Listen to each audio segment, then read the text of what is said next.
Hello, today I have for you a story about a crawler tractor who had to show a lot of patience because she had a very big job to do.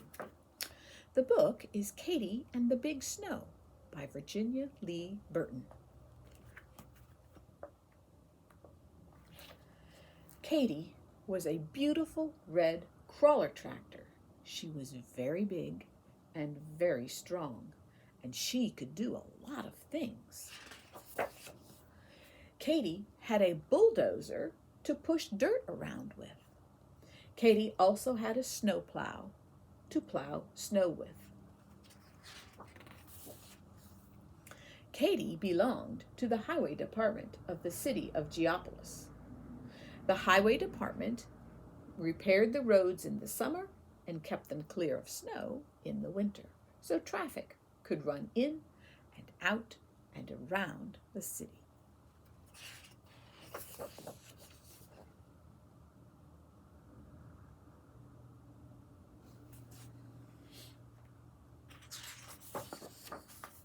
All summer, Katy worked on the roads with her bulldozer. Katy liked to work.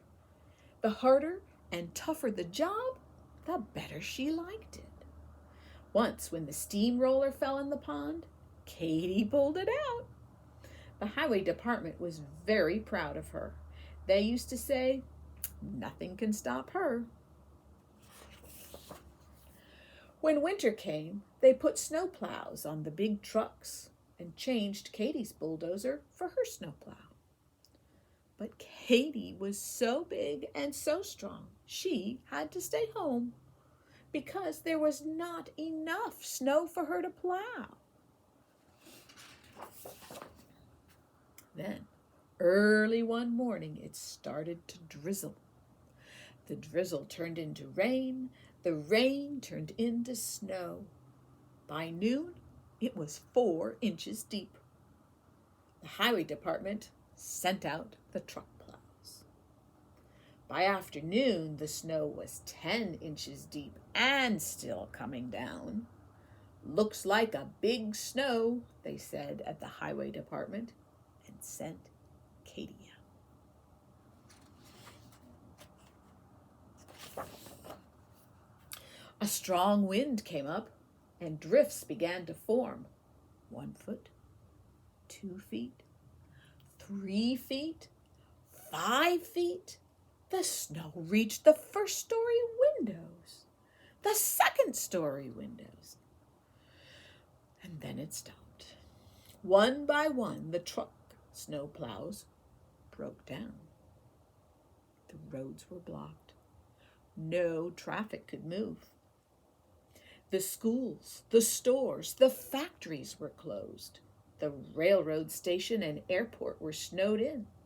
The mail couldn't go through. The police couldn't protect the city. The telephone and power lines were down. There was a break in the water main. The doctor couldn't get his patient to the hospital. The fire department was helpless. Everyone and everything was stopped. But Katy.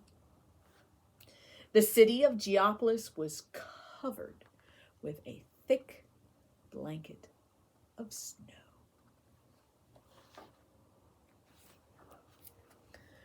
Slowly and steadily, Katy started to plow out the city. "Help!" called the chief of police. "Help us get out to protect the city." "Sure," said Katy. "Follow me."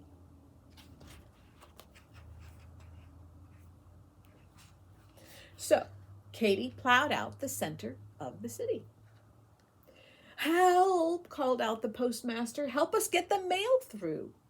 "Sure," said Katy. "Follow me."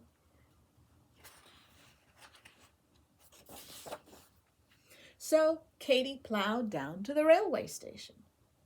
"Help, help!"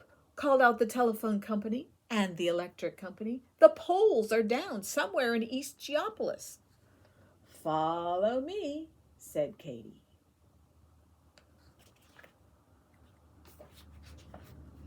So Katy plowed out the roads to East Geopolis.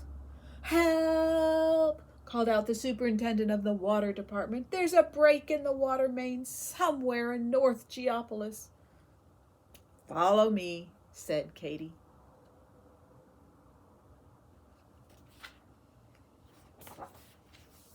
And she plowed out the roads to North Geopolis. "Help! Emergency!" called out the doctor. "Help me get this patient to the hospital way out in West Geopolis." "Sure," said Katy. "Follow me."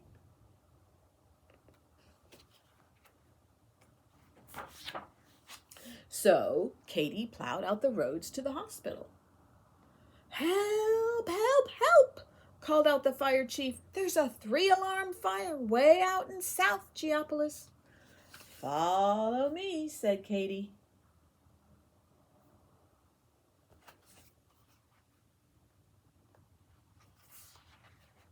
So Katy plowed out the roads to the fire in South Geopolis. On the way back, a plane signaled for help. The airport was snowed in. Katy was beginning to get a little tired, but she wouldn't stop. Not Katy.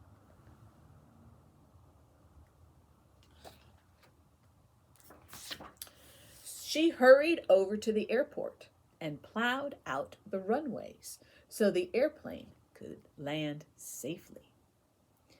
Then, after she had found the broken down truck plows, she started home. The fire department had put out the fire. The doctor had saved his patient. The water department had repaired the main. The telephone and electricity were on. The mail could go through, and the police could protect the city, thanks to what Katy did.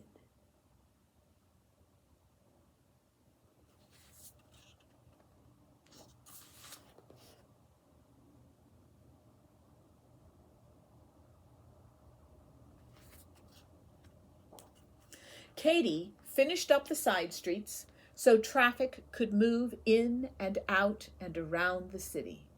Then she went home to rest. Then, and only then, did Katy stop. I was thinking of somebody in the Bible who also had a big job to do. I think it's somebody that you know. His name was Noah. He had a very big job too, and it required a lot of patience. And here's why. I know you know this story, but think of it from this way. Noah had to build a boat. Now, the boats that you're familiar with are probably fishing boats or canoes or maybe a sailboat, or maybe you've even been on a whale watch boat. But the boat that Noah had to build was bigger than a football field. In fact, it was the size of 1.5 football fields. That's a big boat. And Noah couldn't just go down to Home Depot and get the lumber that he needed to build it. He had to cut down the trees and turn them into something that he could build the boat with. That took a long time. And then, on top of that, Noah didn't live by the water. He didn't live by a lake. He didn't live by the ocean. He lived in the middle of the desert. No rain anywhere. And so all of his neighbors started teasing him. "Why are you building that big boat? You are so foolish." And so he had to be patient with them too. Once the boat was built, he had to collect all of the animals. And there are a lot of different kinds of animals. So that took a long time. He had to gather enough food for all of those animals as well to carry on the ark so that they wouldn't get hungry. When everything was ready, Noah gathered his family and they went onto the ark, and God closed the door. And then, as you know, it began to rain. How many days? Not 10, not 20, 40 days. That's a long time to be stuck inside because it's raining. And when it stopped raining, they looked outside and all they could see was water.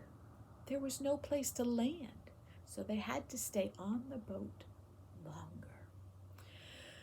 Finally, Noah sends out the dove, and the dove comes back with a branch. Okay, the water's going down, but not enough yet. They had to be patient a while longer. Finally, Noah sent the dove out again. The dove didn't come back. So Noah knew the water had gone down enough that it was okay for them to come out. And as you know, God sent the rainbow as a promise that he would never again send that much rain to cover the whole earth. So today, when you're feeling not patient, think about Noah and how much patience he showed. Think about Katy and how much patience she showed plowing out the whole city. And you can ask God for patience, and he will help you be patient in whatever it is that you need it for.